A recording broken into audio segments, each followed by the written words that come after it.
Thank you. Thank you all for joining. That was, I think, a really good way to start this session today. I am perfect. Yes, I am. Beautiful, beautiful words. So I want to thank everyone for joining today's Let's Connect session. Just breathe. So probably you just want to start with taking a good deep breath in and out.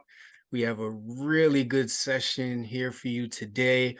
The first thing I will do is introduce our guest speakers who we are so delighted to have today. First off, I'll start off with Rochelle Yunan Montgomery. She is a graduate of Azusa Pacific University with an undergrad degree in sociology and is a certified administrator of the Intercultural Development Inventory. Also a YWCA racial justice facilitator and certified in somatic abolitionism through the teachings of Resma Menakem. That sounds very awesome. And then an avid yoga and meditation practitioner. I have actually started my yoga journey, so I'm very interested to hear what you have to say in that aspect. We also have Kevin Carter, Vice President of Strategy and Assessments at the Winters Group. He leads the equity-driven strategies and assessments practice. He is the lead consultant for Mount Sinai's anti-racism roadmap. So all of those great bulletins you see, Kevin is really a good foundational person behind the learning that's going on with our strategy leads. He's worked in DEI, diversity, equity, and inclusion for nearly 3 decades. Wow. So you can teach me a lot, Kevin. And then also holding DEI leadership roles at BP, Campbell Soup, and several other companies. So we have some great expertise on this panel today. And first, I'm going to pass it off to Rochelle to lead our session. Thank you so much for that introduction. And it's really good to be here with you all. I'm so happy to be here with Kevin and have the chance to just invite some ease, some breathing, and some just time for introspection and slowing down from the sense of urgency so often that our work puts on us. Um, Kevin, did you want to say anything else just about yourself, aspects of who you are before we dive in for folks to know about you?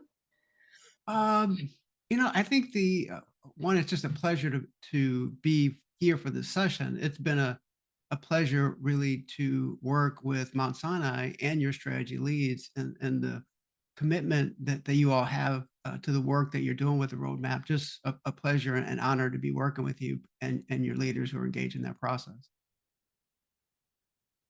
Yeah, it's really great. It's a cool another opportunity touch point with Mount Sinai for the winners group and particularly Kevin for you. I think is it's just really cool to get to be here. So today we're going to explore tending to our hearts and caring for ourselves. Our intention for the time is for those who are here is just to have permission to feel whatever emotions are under the surface for you in this moment. We're not going to be opening dialogue, but really just rather we're going to share an offering of some practices that we hope will help you tune more deeply into your own heart. And we're going to be sharing practices that have personally helped the two of us in different ways. And so, also want to be clear, neither Kevin or I are licensed mental health professionals, right? These are practices that have just been helpful for us that we are really excited to be sharing with you today, and to take what's helpful and leave what's not, and to get the support you need if possible. Via mental health support and other ways that can really just provide a holistic approach to your well-being. And so with that, we'll dive in and share some of what we'll be doing today. So first, I want to just invite you to consider these different invitations for your presence today in the session. Um, Practice radical self-care, whatever that looks like for you. Release the need to caretake others. Many of us, particularly femme folks, are socialized to caretake those around us. Here in this space, there's no expectation for sort of caretaking each other. Really practice radical self-care right now. And there's nothing to produce and nothing to prove. So you are invited to just come as you are, to come as you are and leave as you must. Sometimes there can be times where we get overwhelmed or we feel like we need to just process more or take space. So if you need that, um, you're welcome to come as you are and leave as you must. If accessible to you, if you have a candle somewhere in your space, I'm not sure where folks are calling in from. If you have some way of lighting a candle, this can be a really beautiful way to just bring more of a connection to a divine sense of energy. It can bridge the visible and invisible energies, and it's a reminder of our inner light, that which fuels our heart's deepest longing. So, and make sure you're well hydrated. If you need to grab a quick bite, or if you need to grab some water, encourage you to take care of your needs. This time is for you. All right. So we'll do some breath work. We'll share some poetry. We're going to have a dialogue, Kevin and I, to model a way of having a just mindful conversation and tuning in to our inner experience. And then throughout, we'll have 3 different guided meditations. And so to begin, and for those who are still trickling in and joining, I've got a little cold, so I'm a little congested, so bear with me, but hopefully you can still, hopefully I'm clear enough for you to be able to have a good experience. So I want to invite you to take a moment, turn off distractions. This is your time, but the invitations, turn off notifications on the phone, click out of email. It can wait. It can wait. And just notice your body.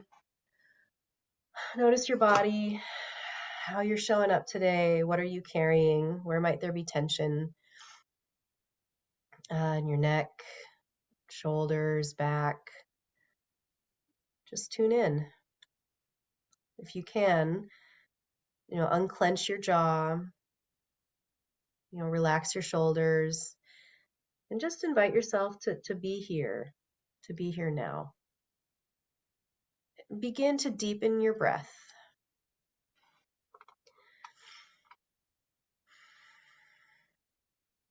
And tune into the quality of the breath. If you're able to, let your out breath be longer than your in breath.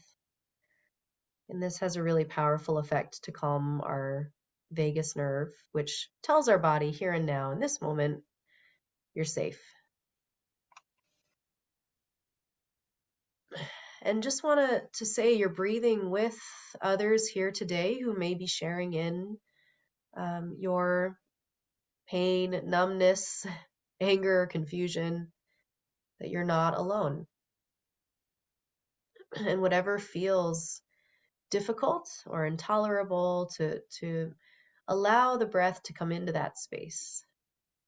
And to know that in this next little bit of time that we have together, it's okay to be weary, it's okay to be slow, to be in your body.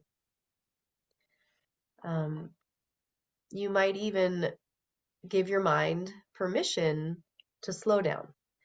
You might say, I want my mind back, and I've come to claim it and to reclaim the stillness that I left back there somewhere. I'm ready to breathe my own breath again and rest inside my bones. I have returned. And so I'm going to share a really brief healing modality. It's a simple but powerful tool for regulating your nervous system. This is called box breathing. Some of you may have heard of this, and it's gained more popularity just as a way of regulating our emotions in whatever situation we're in. So you can come back to this at any time when you need it. And so in the same way that a box has 4 equal sides, this is inviting you to take, start to regulate your breath for 4 counts in, to hold for 4 counts, to breathe out for 4 counts, and to hold for 4, and to then repeat. And if at any point as you're doing this, you can follow the image on the screen or sort of count in your own mind and close your eyes. If at any point you feel lightheaded or it feels like you can't catch your breath, don't force it. This is really meant to sort of just slow the mind and bring more ease and calm your nervous system. So do what's available to you, and we'll do about 30 more seconds to practice this box breathing technique.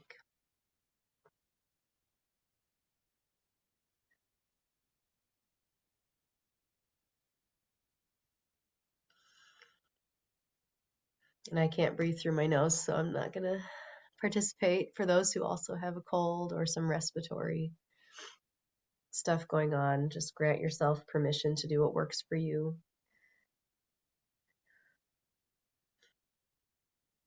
You may place a hand over your heart to start to drop in, so to speak, and drop into the embodied and heart-centered aspect of our time.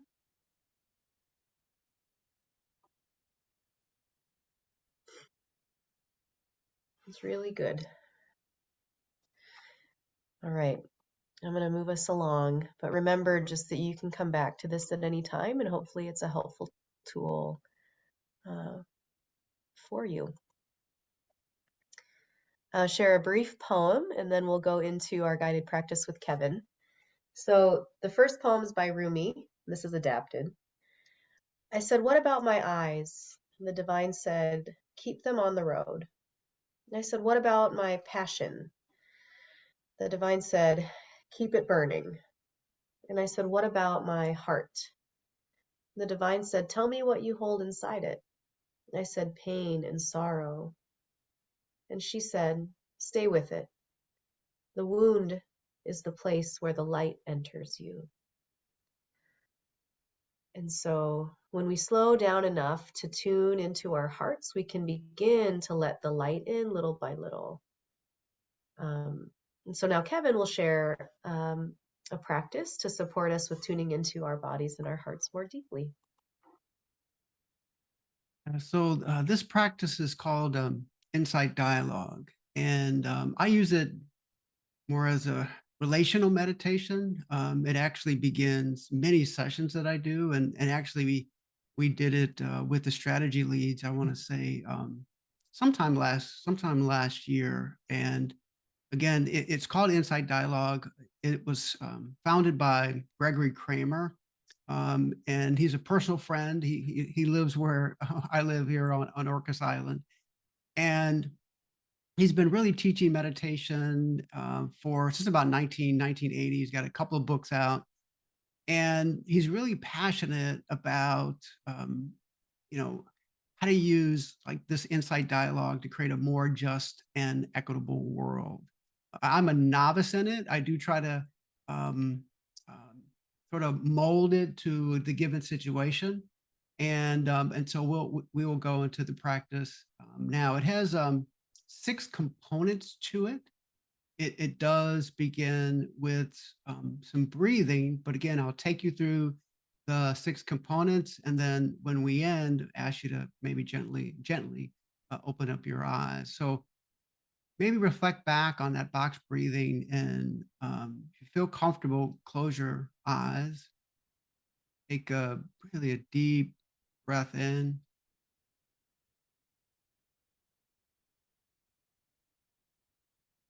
Exhale. And so as I walk you through this, continue your breathing. And so the first component of Insight Dialogue is this idea of pausing. In this really fast-paced, internet-connected world, pausing is so radical. So we want you to pause and really kind of, I would say, acknowledge the collective weight we're all carrying, and really the deep suffering and pain many are experiencing right now. In our shared space, pausing lets us be present together, and even present with our grief, our pain, but also our courage and also our hope. And so this first idea is to pause and be present, because if you pause and you're present, there is the possibility again of relationship, of possible solution. The next tenet in Insight Dialogue is this idea of relax. And that is so tough right now. And even, even to this point, even through the work that we've done, you may still feel sort of some kind of a tension, and you may feel it in your hand. So feel good at this, you feel comfortable at this point to squeeze your hands tightly and then let go. Maybe raise your shoulders up really, really high and then let them back down. Um, Kind of with every inhalation, every escalation, see if you can find some relaxation, even if it's for a split second. Because if we can pause and then if we can relax, again, the possibility is you come together, you find solutions, which really leads to the kind of the next tenet. And this tenet, this idea of being open. And so if you're pausing, if you're relaxing, that allows you to create some space in your heart. It allows you to say, I see you, I hear you. And so we can kind of be really, I would say, genuinely begin to hold some space for one another when we can pause, when we can relax, and we can be open. And with that, you're really kind of opening yourself up to kind of the many emotions and stories of shared experience. And that's really the purpose of Insight Dialogue. How do we create this relational meditation, which we can move into sort of solutions? And so by cultivating openness, we kind of pave the way for a genuine connection with one another. The next aspect of Insight Dialogue, and it's a tough one, and it speaks to why pausing and relaxing and being open is so important. This next one is called Attune to Emergence. And Attune to Emergence is this idea of allow yourself to be changed, allowing yourself to be impacted by others.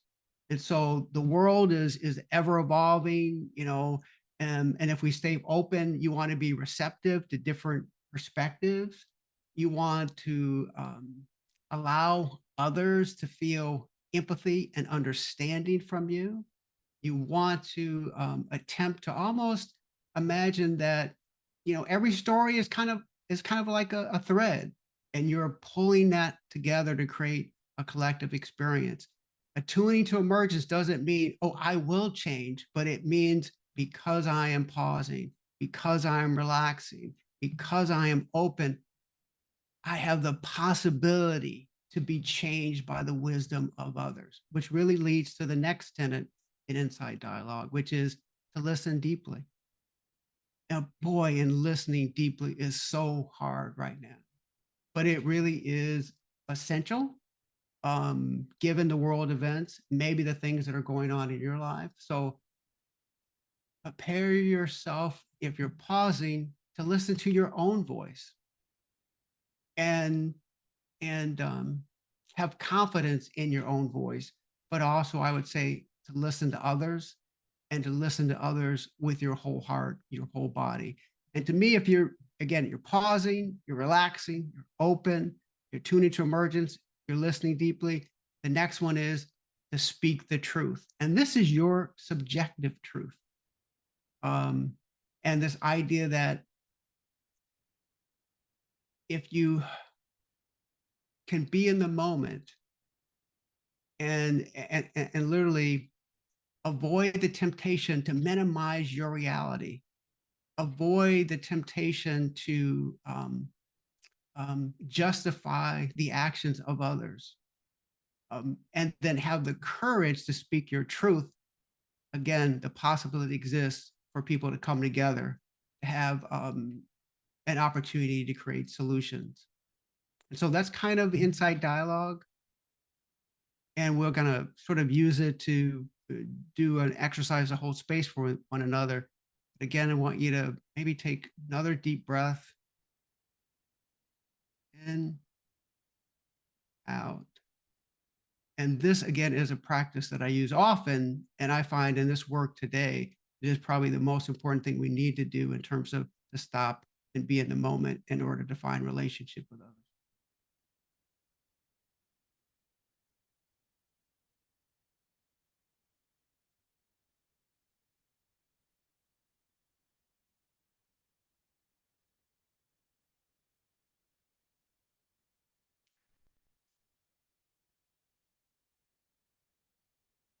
And what we'd like to do is Insight Dialogue does create this opportunity, as I talked about, to hold space with one another. And holding space, we would say is given the different emotions, which could be grief, it could be confusion. Again, I would also say hope and courage. We want to find some space to provide compassion for ourselves and for other people. And so for us, that's what kind of holding space is. And Insight Dialogue can help you do that. One of the things about when you do this practice that we're about to do, you kind of want to resist the urge to kind of fill in silence. You want people to have a chance to pull their thoughts together. You also want to sort of resist the temptation to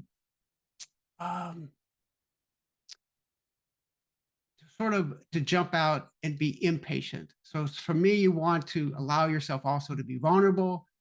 You want to be mindful of your triggers. You also want to be anchored in your self-care. You want to practice some patience when you engage in the work that we're about to do.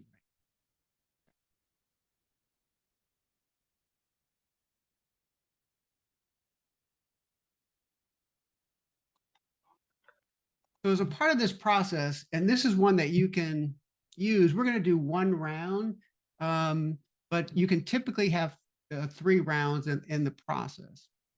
So when you think about this, it literally is going through each one of the stages, the pause and relax, and then literally the open, attune to emergence, and to listen deeply and speak the truth.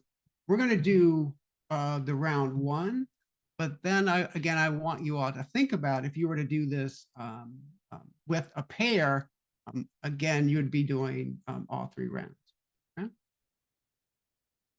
And so round 1 really focuses on pausing and relaxing. And in each round, the person is literally answering the question and then really pausing for a moment and then sharing what's the insight from that round. So the first question for round 1 is, in moments of heightened emotions, of stress, how often do you consciously pause, and what sensations or thoughts usually accompany such pauses?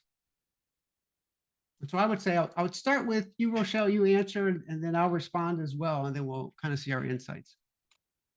Okay, great. Thanks, Kevin, for the framing too, and just always such good reminders about there's so much work that goes into setting a container for a heartfelt discussion with intention. So thanks for that reminder. There's just a lot, a lot of care that we need to take as we set up this conversation. And so for me, in moments of heightened emotion or stress, I could do better in terms of how often I pause. I would say in I've got 2 little kids, and so with my kids, I don't often have the luxury to pause if there's something happening and I have to respond quickly. But in a maybe work situation, when I'm able to pause, um, in fact, there was something going on at work once where I actually took a day off just to process why I was so frustrated. And I journaled, um, and the thoughts that came out just in journaling was like I was making up all these stories about what was happening that may or may not have been true, but it was just in my own mind. And so I was able to gain some clarity and come back to work to say, "Oh, here's a problem, here's my proposed solution, can we do something?" And it was only really possible to do that because I took time to slow down and get familiar and more comfortable with what was happening emotionally. So the sensations for me that occurred were definitely, tense in my shoulders, just feeling impatient and maybe sort of constricted, right? Like constricted in my belly and shortness of breath almost, like really shallow breathing, inability to catch my breath. Um, and so when I was able to pause, I noticed like an ability to kind of metabolize some of that energy through writing, through verbally processing, and that the stories started to, they didn't have as much power. It was like, oh, this may or may not be true. Why don't I find out? Why don't I ask or inquire and lean into conflict a little bit to move through something difficult? So it lost its grip on my mind in a way. Um, yeah, that would be my answer to that. What about you? For as I think in the introduction that was shared, I'm a heart attack survivor. Also, in during one procedure, actually VFib. And so for me, um, in moments of, I would say, heightened emotion stress, I'm always going to my heart, and I'm always fighting through is rapid breath moving to pain. And so always the first thought is sort of to the heart. I think it is a process that's difficult for me. I use a lot of, whether it's heart math, whether it's neural feedback. I use some mechanisms sort of that kind of to help me pause. But for me, in moments of heightened emotions or stress, I will mentally again think about pausing. Pausing will take me to my heart. That will take me to focus on pain. It may ramp up that I get really, really, really anxious. But then if I then get into my breathing, I do a lot of the box breathing that you had, then I'll have these moments of as you can imagine, if you've gone through this idea of I'm all right. And it does now allow me to kind of move into whatever the situation would be. So pausing and relaxing is quite a complex experience um, uh, experience for me, given sort of my health history. Yeah. Um, Thank you for sharing that. Yeah. I'm curious about the insights you have um, around that, either like Yes. what I shared or what you shared, or yeah, however you want to do that. Well, and again, my insight would be, and this is again, as you do this with a partner, it is sort of the insight on pause and relax. So to me, the insight is all the things that may be going through somebody's mind and body as they prepare to engage in maybe a conversation regarding something that's difficult. And sometimes we'll name that in a way that's inaccurate.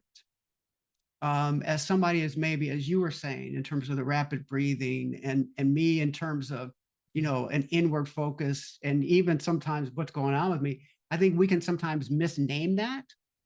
But I think the purpose of sort of this reflection is if I can say to myself, wow, if I go through all of this in order to be present, in order to work with someone else, they may be going through some of this as well. So my insight is grace. That if I can pause and relax, my insight is someone else may be trying that as well and even struggling through it. So let me have grace. How about yourself?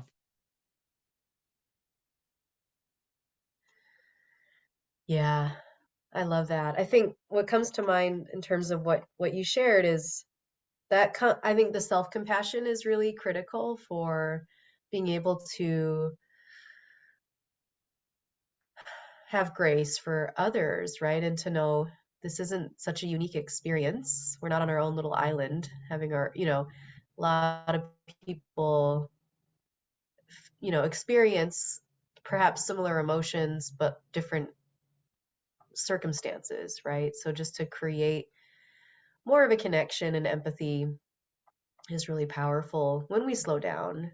Um, so yeah, I think that's really beautiful. We have more time than I had thought, so we could do one more question if you're open to that, Yes. perhaps. Yes. All right, cool.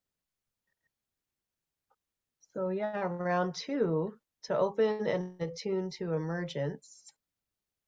Yeah, so recall an instance where you remained open to an unfamiliar or challenging idea. How did it feel and what emerged from that openness? If you want to go first. Yeah, this one, for me, I think the one I can recall is moving um, to become a vegan, and it was for health reasons, because of what I had gone through, and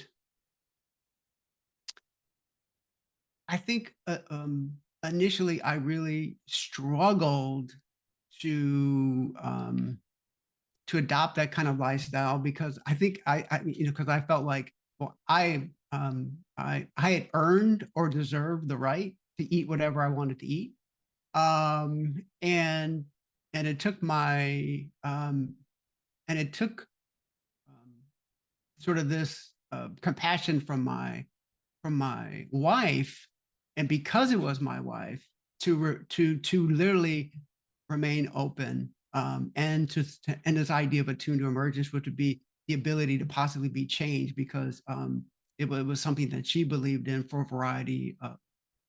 variety of reasons. So that was so for me, the feeling was again like this roller coaster, which is first we can be um, um, truly resistant, but then if you could, but once you get through it, what I said, how do you feel, and what emerged from the openness, and this is the kind of the point of insight dialogue, I felt this even heightened connection. And when this is happening in other things, I feel a heightened connection to the person I'm engaging in this work with because we worked through something. And particularly if it was something that was hard for me to work through because I felt like, for one reason or another, um, I own the right to something.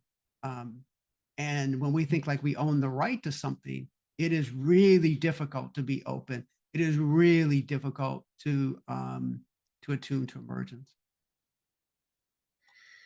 Yeah, owning the right to something. That because we often will like dig our heels in even more, right?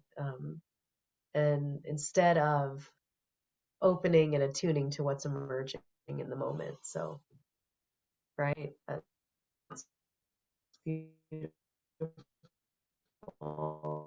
Thanks for sharing. And you, Um, I think for me, yeah, there's I think so much of my life. Oh, go ahead. Oh, so I can was you hear just me? saying for you, for you, go ahead. Yeah. My connection, it said my connection was unstable for a minute there. So, yeah, I think I'm a lifelong learner, so I'm often exposing myself to things that are unfamiliar and challenging, and I want to learn and grow.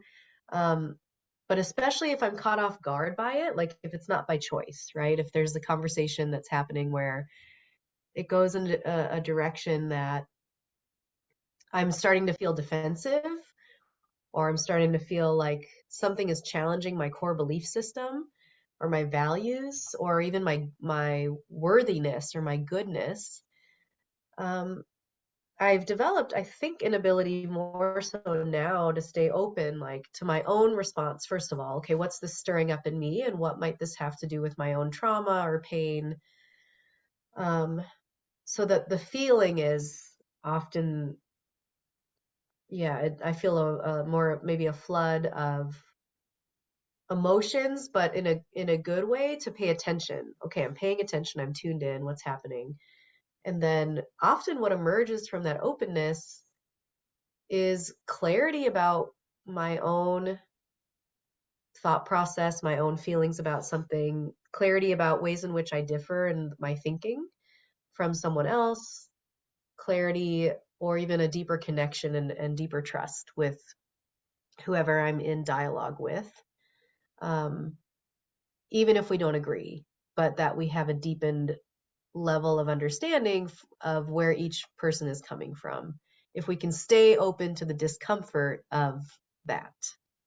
And there are times when it's, I think, more harmful to keep ourselves open to perhaps something that is perspectives that are harmful. Um, and so I'm also conscious of that, like really try to practice boundaries too, like emotional boundaries, um, and otherwise, just sort of to protect my peace. So it's a balance. Yeah.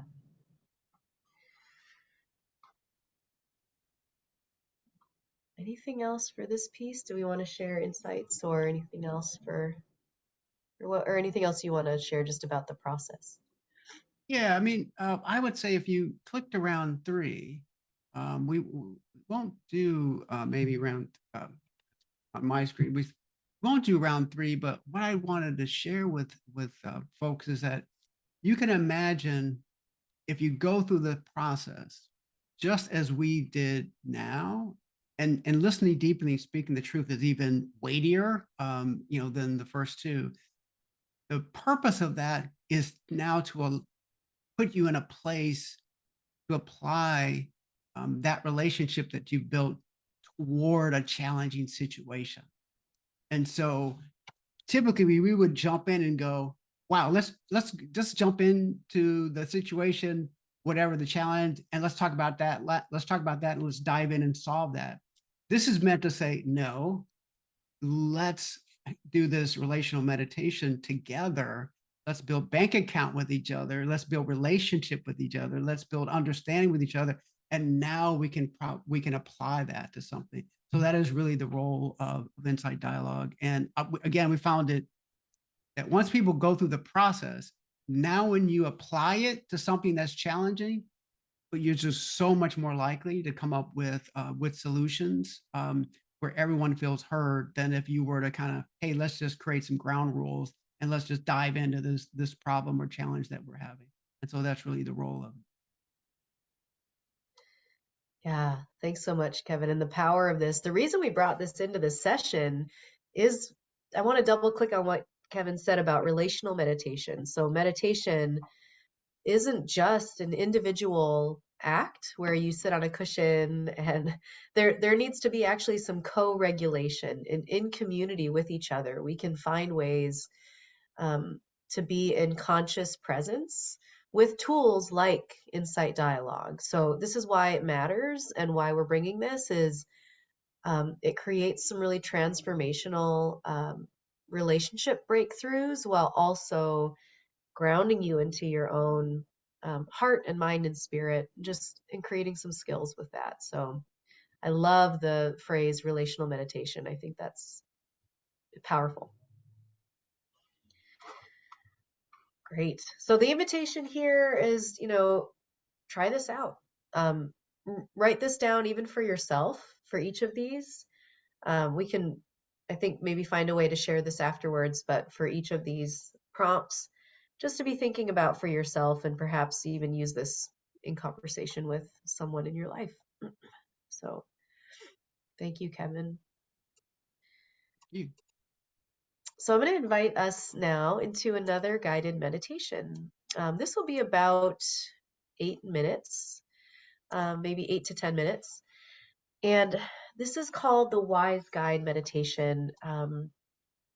And this is a really powerful guided meditation that is based on the work of Dr. James Gordon at the Center for Mind-Body Medicine. And it is a meditation that utilizes imagery to calm your nervous system and connect more deeply to your inner wisdom.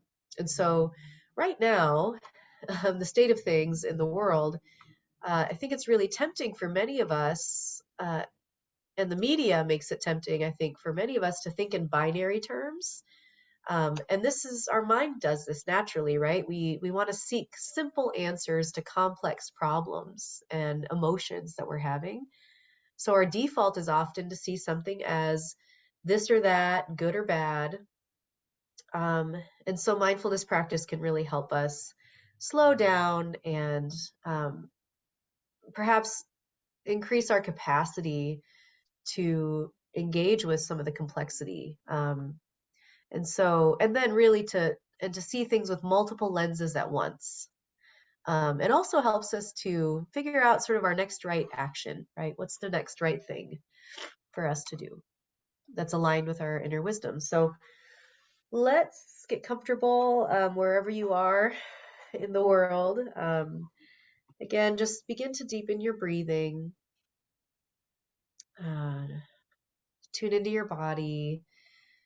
Notice just where you might be holding any tension in your body. And just pay loving attention to that. Feel yourself supported by the chair or the surface that you're on. And if it's comfortable for you, you can close your eyes and just begin to trust that your imagination will do the work for you in this next little bit of time. And again, just come back to your breathing. If you can let your breathing become even and slow it down. So I'd like to for you to imagine yourself in a very special place. And this could be a real place that exists somewhere, or it could be a place just in your imagination, place that you've been or haven't been. It can be indoors or outdoors. It doesn't really matter. Just find yourself in a very special place. And if more than one place comes to mind, allow yourself to stay in just one of them and really enjoy your surroundings. The important thing about this place is that you feel completely comfortable. You feel comfortable, you feel safe. And so that you can appreciate the place with all of your senses, notice the sounds around you. Smell the aromas around you.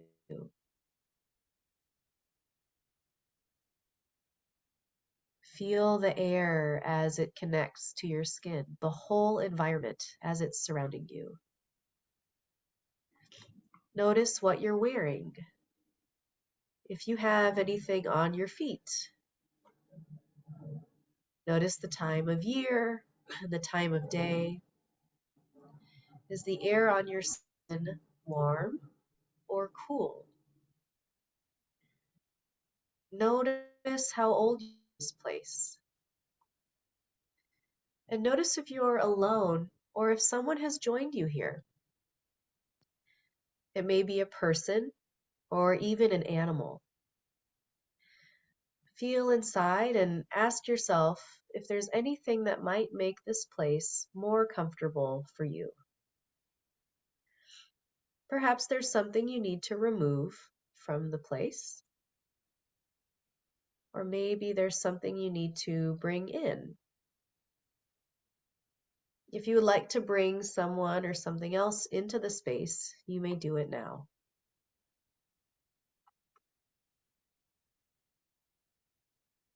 And now you look into the distance and you see a wise and helpful being moving slowly towards you, coming to offer support and guidance. You feel very comfortable and at ease with their approaching presence. Begin to picture this wise being who will greet you and know that you'll accept what comes. The being may be an adult, a child, or an animal. It may also be a color or a feeling of a presence. Notice how old or young this being is, and how large or small. And if they are a person, notice how they're dressed. And especially notice how their energy feels to you. If this person or creature makes you feel warm, comfortable, and at ease, then you know they are your inner guide, your wiser self, your spirit guide, whatever name feels right for you. And as the being or presence approaches, greet them as you feel appropriate.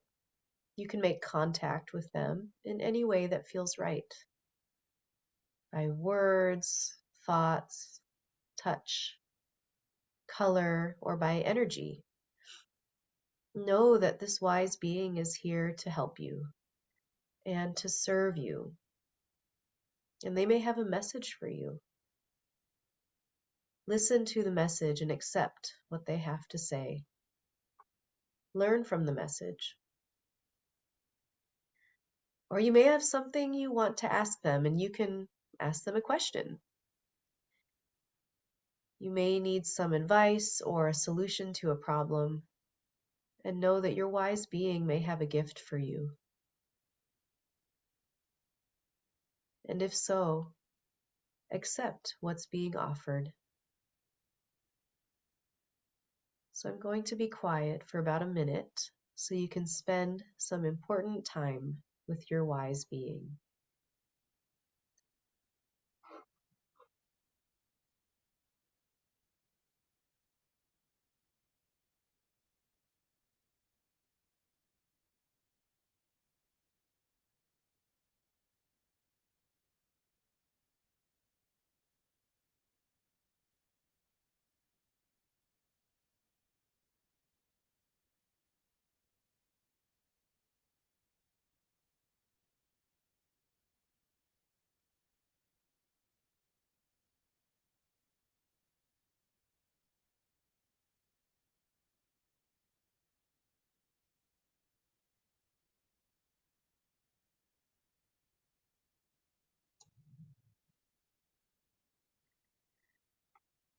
Now invite you to feel appreciation and give thanks.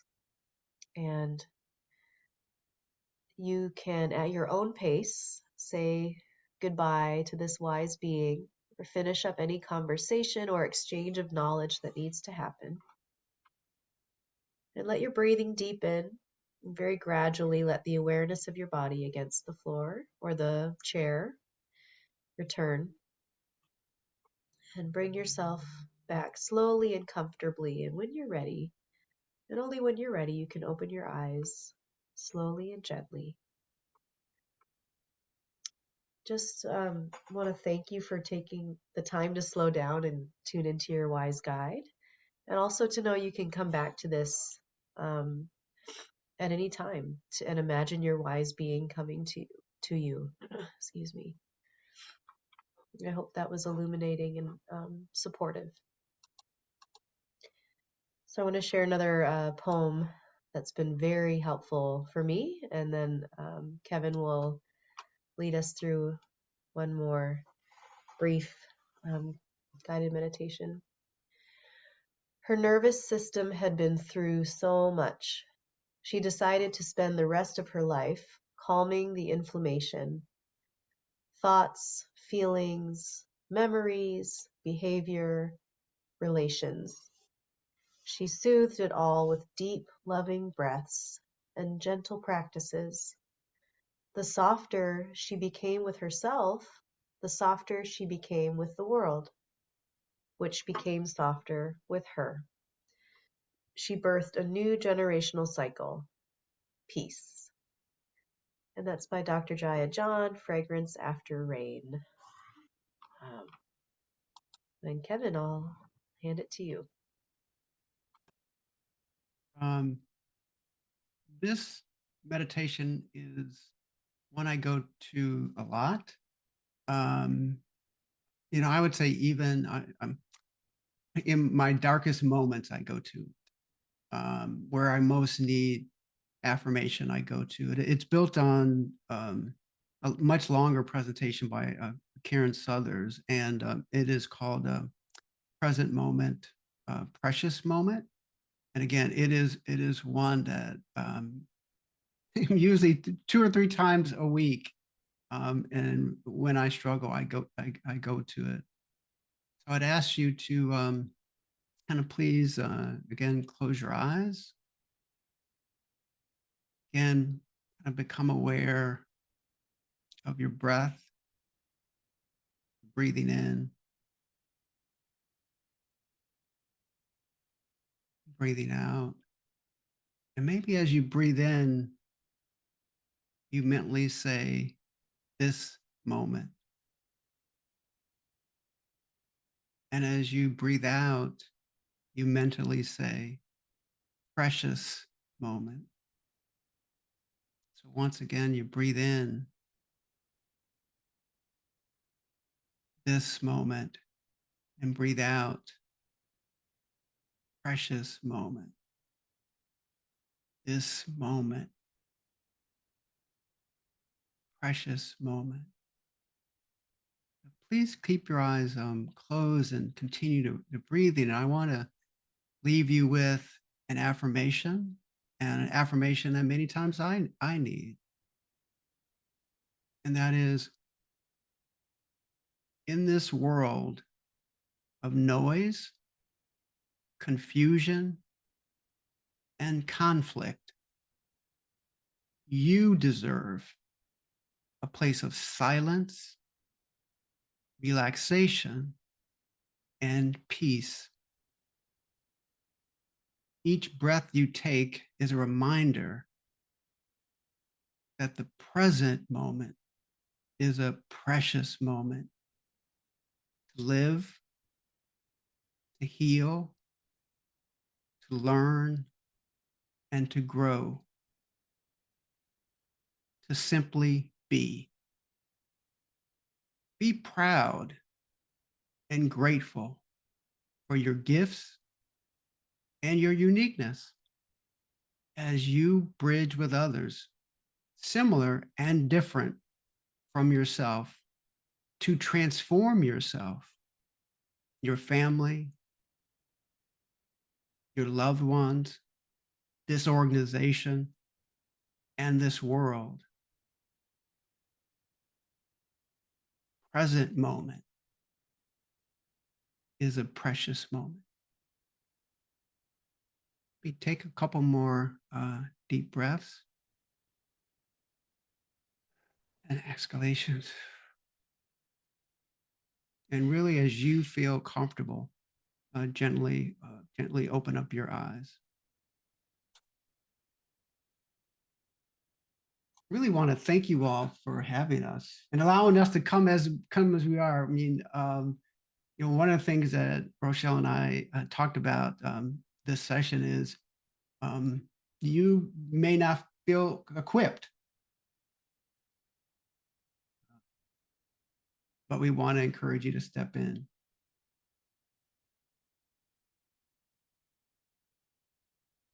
Thank you all so much. Yes. And we have a survey here, so please take our survey. We're curious how the session was for you all.